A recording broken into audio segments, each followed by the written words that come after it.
Yeah. Welcome to Muir Woods. I'm Celeste and he's Terry, and today we're just traveling through Muir Woods in California.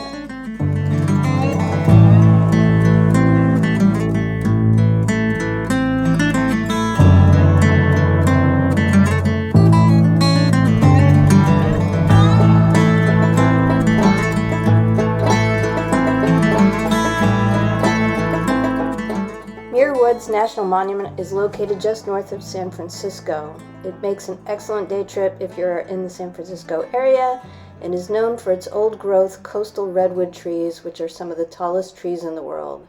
It's a popular destination for nature enthusiasts and tourists, offering various trails that wind through the majestic redwood forest.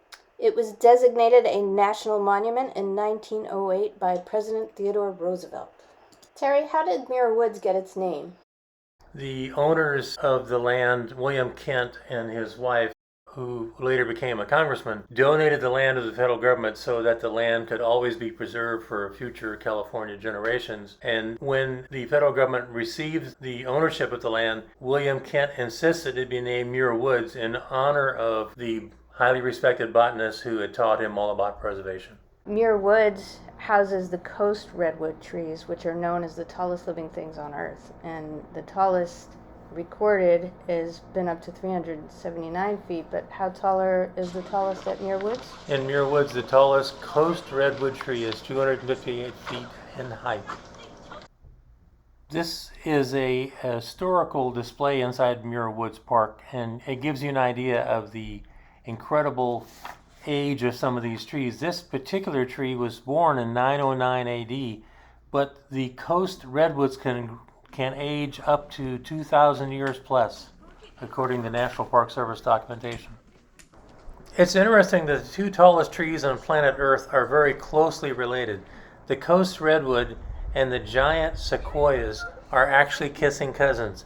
The biggest difference between the two is that the coast redwood can achieve a taller height, but the giant sequoias have a much larger diameter, up to 100 feet.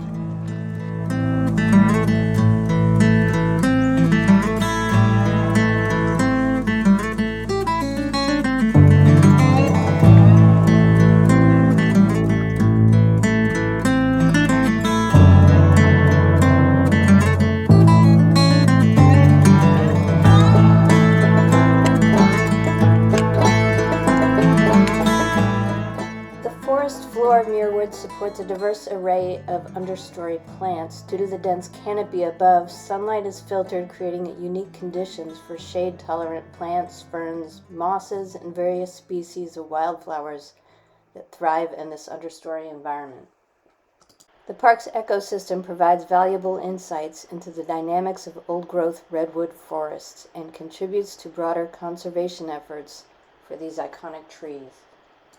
Due to the popularity of the park in recent years, you do have to acquire either parking reservations or shuttle reservations well in advance to enter the park.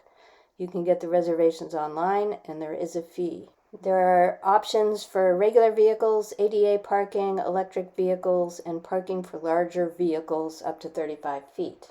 Very limited parking for very large vehicles. If you don't have a reservation, you will not get into the park. There is an entrance fee requirement as well. If you have a National Park Pass, you can use that. The National Park Pass is one of the best deals going if you plan to visit multiple national parks. Large vehicles are discouraged because they have very limited space for large vehicles, and they also have some restrictions. There are restrictions regarding the route to access Muir Woods for vehicles larger than 30 feet, so if you do have a recreational vehicle or a large vehicle, you should check out the website for more details. The shuttles are there to allow more people to experience the park. The shuttles operate from Larkspur Landing on weekends and holidays and the Sausalito Ferry Terminal on select days. Check the website out for more information about the shuttles and when they operate. There are also private shuttles that you can take. Numerous ones leave from the San Francisco area and drive to the park. This is a map showing how to get around the park. So there's basically 4 bridges. You can see bridge 1, 2, 3, and 4. There's a firm surface trail that's highlighted in orange on the screen And then there are some extended unpaved trails that are in gray. As you can see in the video, the paved trails are flat and the walking is easy. It's very accessible to those in wheelchairs.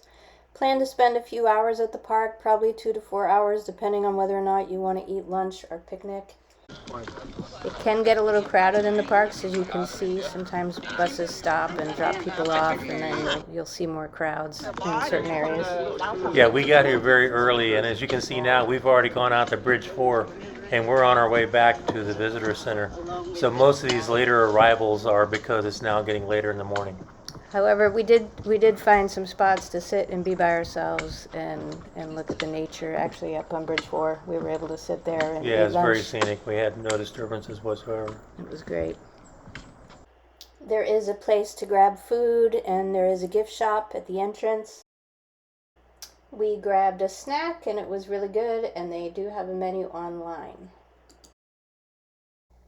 I had wanted to go to this park for years, and I was glad we were finally able to go. It was amazing. It did not disappoint. It is one of the more crowded parks, however, but it was, we were there in San Francisco. We were on a 2-week tour, and this was one of the first things that we did, and it was a great start to the trip. So we highly recommend it if you're in the area.